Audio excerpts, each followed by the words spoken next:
In this video, we're going to talk about something very important, and that is, you see this ACoS field?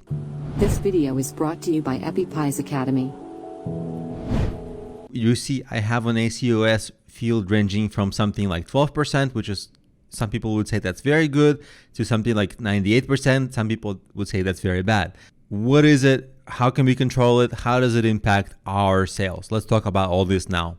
ACoS stands for advertising cost of sales. So basically, what it means is, how much did it cost you to make that sale in ads? How much did you have to spend in ads of that sale? And it's a percentage.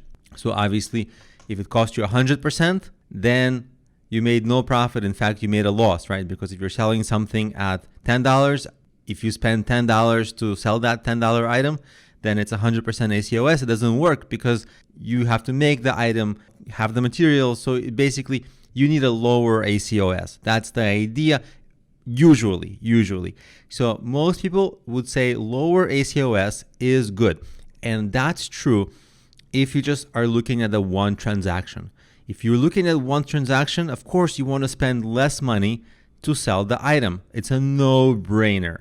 But the trick is actually not that. The trick is really, sometimes you actually want higher ACoS.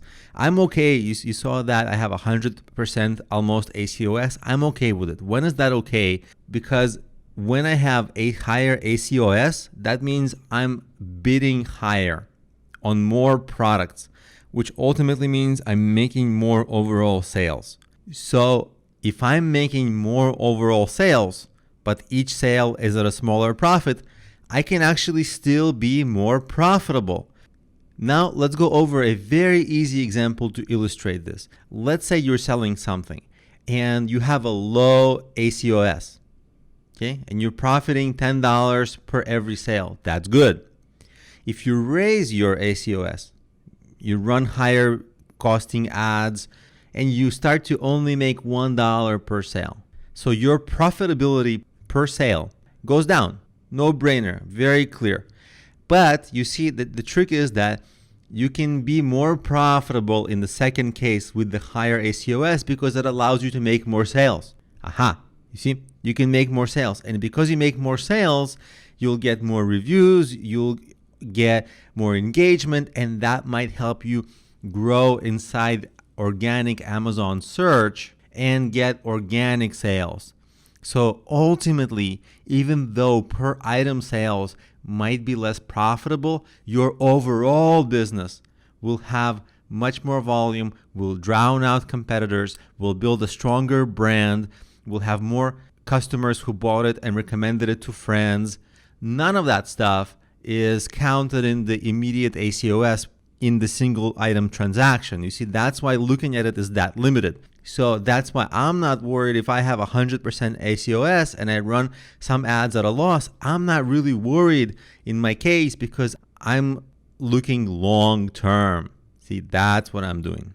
Now, let's go over a couple of examples for how to lower your ACoS per item. I'd call these a few strategies. First is bid on non-competitive long-tail keywords. So, for example, if I have a marketing book, the word marketing would be a competitive keyword. But a keyword like Instagram marketing for beginners, that's way less competitive than just the keyword marketing. So sometimes a part of having a lower ACoS is just finding low volume keywords that are not competitive, so you can bid very low on them. That's a totally fine strategy. Another strategy is to simply focus on the sales conversion rate of your sales page, your product listing page. Can you have better reviews on it? Can you have better testimonials? Can you have a better description? Can you have a more exciting set of photos? Can you have a better title? All those things will entice the person to buy.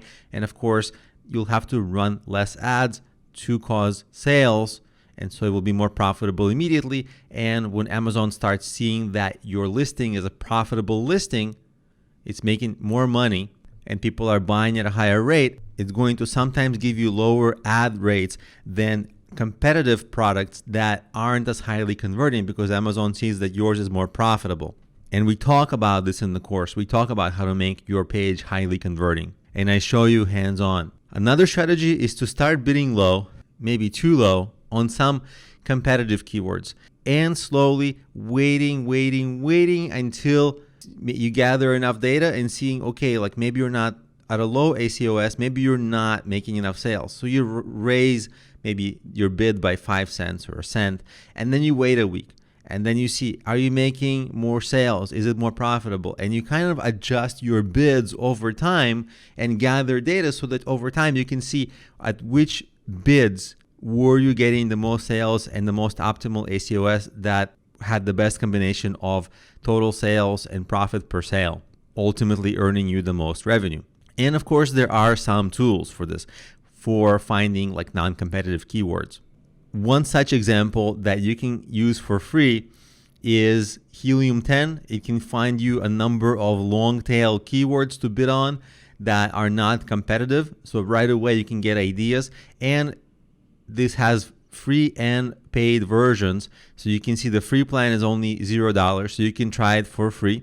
And then of course it gets a little bit more expensive if you want to upgrade. But at least in the beginning, you can give it a try to see if it makes you more money. And if it makes you more money, this might be worthwhile. And if it doesn't, at least try it with the free version and see if it works for you. There are plenty of such tools, but this is one that's a pretty good tool. So now you know what's ACoS, when you should have it lower, when you should have it higher, and some optimization strategies.